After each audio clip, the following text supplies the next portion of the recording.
Repita. 7h51, a gente segue por aqui. Gente, agora nós vamos falar sobre o projeto que está tramitando, o projeto de anistia, tá?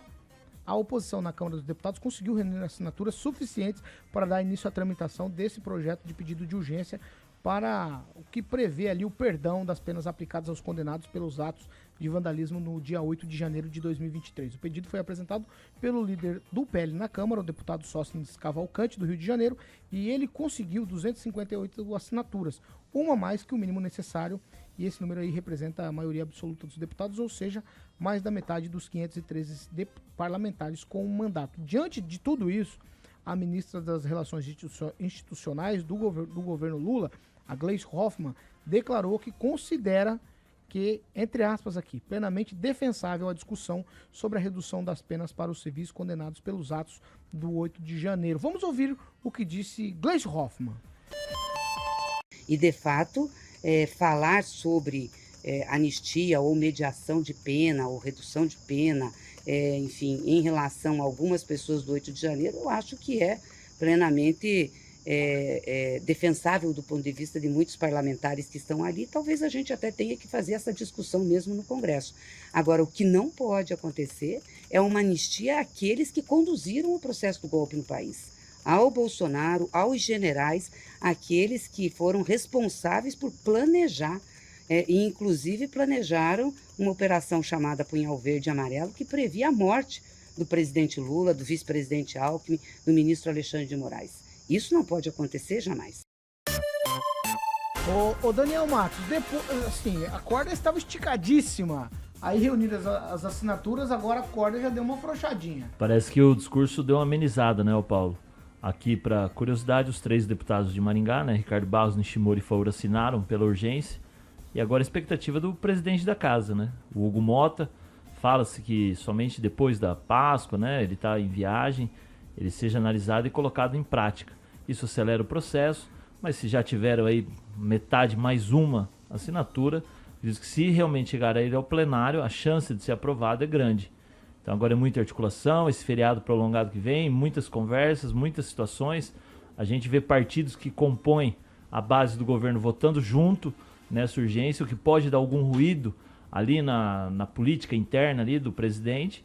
E aí agora é aguardar os fatos. Agora o presidente Hugo Mota tem uma grande responsabilidade que cabe a ele. Cabe a ele pôr a pauta ali, pôr a urgência para ser votado, para o projeto entrar no plenário. Agora todo mundo de olho. E aí o presidente, se ele... Vamos ver como que ele vai agir, né? Se ele vai estar aí do lado do ex-presidente Bolsonaro, se ele vai estar atuando junto ao governo, se ele vai ser imparcial. Porque agora com as assinaturas já colhidas e o número já ok, só depende dele pôr para votar ou não. Professor Jorge. Olha, Paulo, o que chama atenção é que as pessoas que estão aí respondendo ao processo participaram de atos antidemocráticos. Um ato antidemocrático, a gente viu isso na Avenida Mandacaru, era contra o Estado democrático de direito. E aí são essas pessoas que estão agora querendo anistia, e aí os políticos, que seriam os primeiros a serem retirados, porque um golpe militar não tem partidos políticos, não tem políticos, não tem democracia. São os que estão dizendo, não, desculpa aí, eles parecem ser que se portaram um pouquinho mal, vamos dar um jeitinho para eles. Esse jogo, ele é muito, muito perverso para a democracia.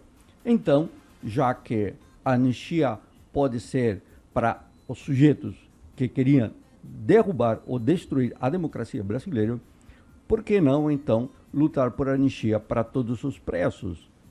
Veja o jogo no qual os políticos se meteram. Se meteram a dizer, a justiça está condenando, mas está condenando muito. Não, justiça, não faça isso. Está errado. Coitadinhos. Ora, essa expressão, e aí a questão da lei, seria válida para todos os casos, para todo tipo de situações.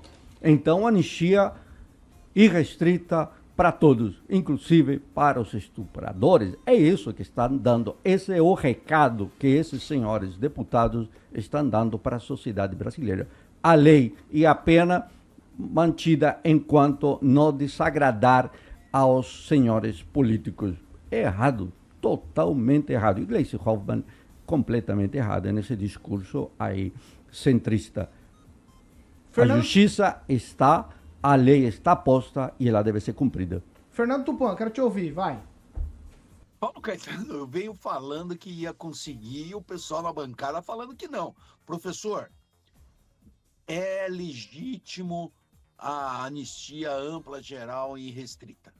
Não houve golpe, o golpe foi uma criação para tentar mandar todo mundo para a esquerda dominar por 25 anos o país. Isso que aconteceu. Não houve um tiro, não houve nada. É legítimo você falar, eu não quero esse governo. Como a esquerda falou na época que o Bolsonaro estava lá. O Bolsonaro foi chamado de genocida e não se criou nada. A gente falava que queriam matar ele, fazer o diabo a quatro e não rolou nada, não teve processo nenhum. Tipo, na época do Temer aí, a esquerda fez manifestação e foi uma festa lá. Quantos foram condenados por atos democráticos? Nem antidemocráticos? Nenhum. Então, uma manifestação é uma coisa. Ir para as armas, para tentar derrubar o governo é outra.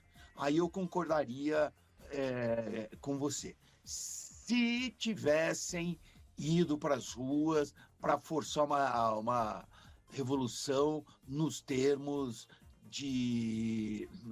do que o Maduro sempre está pregando e que o Hugo Chávez fez. Então, o Brasil evolui. É democrático você ser contra o governo que está no poder. Antidemocrático é você ir para as armas e querer fazer uma mudança radical.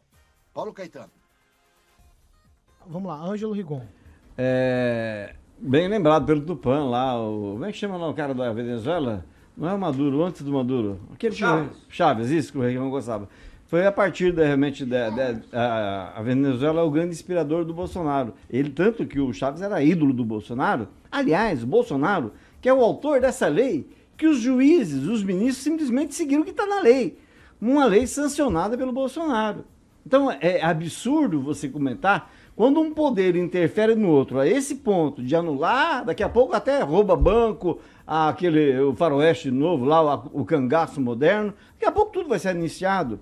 Vai estar liberado você destruir patrimônio público? Eu estou indignado porque acabaram com um pau-brasil e está na lei que você não pode destruir um pau-brasil, né? Eu já fico indignado, você imagina destruir sede dos 3 poderes em Brasília, uma cidade que é um patrimônio mundial, então não tem cabimento. Eu acho que vão acabar chegando num acordo.